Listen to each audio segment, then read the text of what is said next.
Good afternoon everyone, welcome to our channel RPI IT academics. आज का हमारा topic है डिफरेंस बिटवीन आरएनए और डीएनए। बेसिकली आरएनए डीएनए क्या होता है? एक जेनेटिक मटेरियल है जो कि जितने भी लिविंग ऑर्गेनिजम्स होते हैं उनके अंदर ये प्रेजेंट होता है। अब जैसे कि अगर हम प्रोकैरियोटिक सेल देखते हैं, प्रोकैरियोटिक सेल के अंदर जो जेनेटिक मटेरियल है वो लूज फॉर्म में न्यूक्लियोइड रीजन के अंदर प्रेजेंट होता है। और जो हमारा एकैरियोटिक सेल जो होते हैं इसके अंदर न्यूक्लियस होता है। न्यूक्लियस के अंदर जो जेनेटिक मटेरियल प्रेजेंट होता है उसको आरएनए डीएनए बोलते हैं। बेसिकली जो अब इनके स्ट्रक्चर की साइड देखते हैं हम, जो स्ट्रक्चर क्या होता है, जो डीएनए होता है वो डबल स्टैंडर्ड मॉलिक्यूल्स होता है जो कि एक लॉन्ग चेन कंसिस्ट करता है न्यूक्लियोटाइड्स की। और ये बी टाइप ऑफ हेलिकल्स, इसमें क्या होता है, डबल स्टैंडर्ड होते हैं ट्विस्टेड लेडर की तरह, जैसे कि सीढ़ियाँ होती हैं ट्विस्टेड लेयर की तरह होता है, बीच में ये पेयर्ड इसमें बने हुए होते हैं। नेक्स्ट हमारे पास आ जाता है आरएनए। आरएनए क्या होता है? सिंगल स्टैंडर्ड हेलिकल्स होता है जिसमें शॉर्ट चेन होती है। अगर डीएनए के कंपैरिजन में जो आरएनए है उसमें जो शॉर्ट चेन्स होती है वो शॉर्ट होती है, वो भी न्यूक्लियोटाइड्स की ही बनी हुई होती है। इसमें ए टाइप ऑफ हेलिकल्स होता है, सिंगल स्टैंडर्ड होता है। नेक्स्ट हम इनके फंक्शंस देखते हैं। अब फंक्शंस क्या होते हैं? अब जो डीएनए क्या करता है, ये जेनेटिक इंफॉर्मेशन को कैरी करता है और ट्रांसफ़र करने का काम करता है एक न्यू ऑर्गेनिज्म में।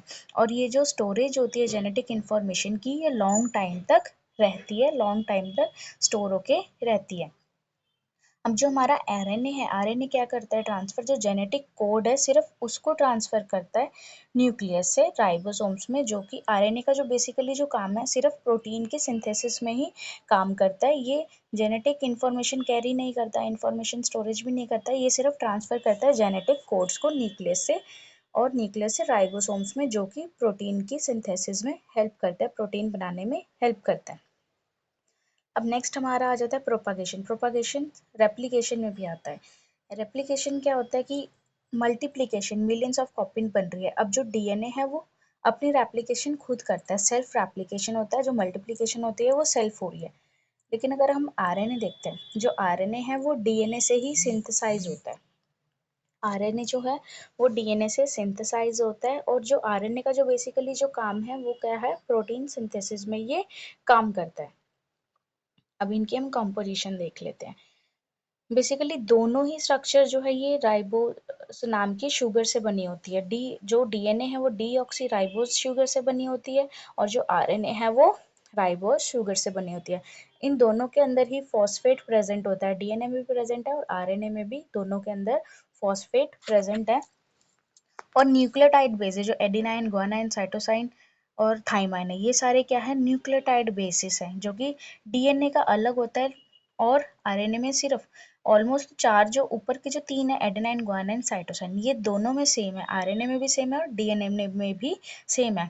लेकिन जो थाइमाइन है, डीएनए में थाइमाइन बेस प्रेजेंट होता है जो कि रिप्लेस हो जाता है यूरेसिल से आरएनए में और डीएनए में एक ही अंतर है, जो न्यूक्लियोटाइड बेस है उसमें सिर्फ थाइमाइन रिप्लेस करके यूरासिल आ जाता है आरएनए में। अब नेक्स्ट हम इसकी लोकेशन देख लेते हैं। अब लोकेशन, जो जेनेटिक मटेरियल है, डीएनए जो है वो न्यूक्लियस के अंदर प्रेजेंट है और माइटोकॉन्ड्रिया के अंदर प्रेजेंट है। लेकिन जो आरएनए है, आरएनए साइटोप्लाज्म में भी है, न्यूक्लियस में भी है और राइबोसोम्स के अंदर भी प्रेजेंट है। राइबोसोम्स का बेसिकली काम ही क्या होता है? प्रोटीन सिंथेसिस करना। नेक्स्ट अब मैंने बताया था नाइट्रोजिनस बेसिस, जो मैंने बताया था गुआनिन हो गया, एडेनाइन हो गया, साइटोसाइन हो गया। हम इनकी पेयरिंग देखते हैं। अब जो नाइट्रोजिनस बेस है, अब जो ट्विस्टेड लेयर जो बनाते हैं इनके बीच में एक पेयर बनता है, जो जेनेटिक मटेरियल है इनके बीच में क्या, जो डीएनए है हमारा, इनके बीच में एक पेयर बनता है, जो कि जी का जो पेयर है वो साइटोसाइन के साथ बनता है, ए का जो पेयर है वो थाइमाइन के साथ बनता है। जी सी ए टी ऐसे इनके पेयर्स बनते हैं। ऐसे ही अगर हम देखते हैं आरएनए में जो पेयर बनता है इसका सेम है, जी का तो सी के साथ है ही है, गुआनिन का साइटोसाइन के साथ है। लेकिन जो एडेनाइन है, एडेनाइन में क्या है, जो थाइमाइन है वो रिप्लेस हो जाता है यूरासिल में। ठीक है, तो जो आरएनए में है, आरएनए में एडेनाइन का यूरासिल के साथ पेयर बनता है। नेक्स्ट हम इनका वेट देख लेते हैं, इनका मॉलिक्यूलर वेट कितना होता है। जो डीएनए है, डीएनए का जो मॉलिक्यूलर वेट होता है वो 2 से 6 मिलियन तक होता है, और जो आरएनए का जो वेट है वो 25,000 टू 2 मिलियन से इसका मॉलिक्यूलर वेट होता है। नेक्स्ट इसके हम स्टेबिलिटी देख लेते हैं। जो डीएनए होता है वो मोर स्टेबल मॉलिक्यूल्स होता है आरएनए से ज़्यादा, जो कि एक एल्कालाइन कंडीशन के अंदर भी स्टेबल रहता है।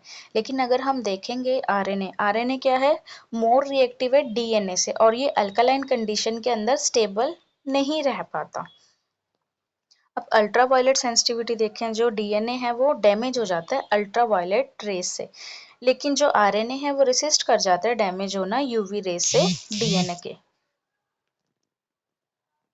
तो ये आज का हमारा टॉपिक था difference between RNA and DNA, इन दोनों की इम्पोर्टेंस। Thank you.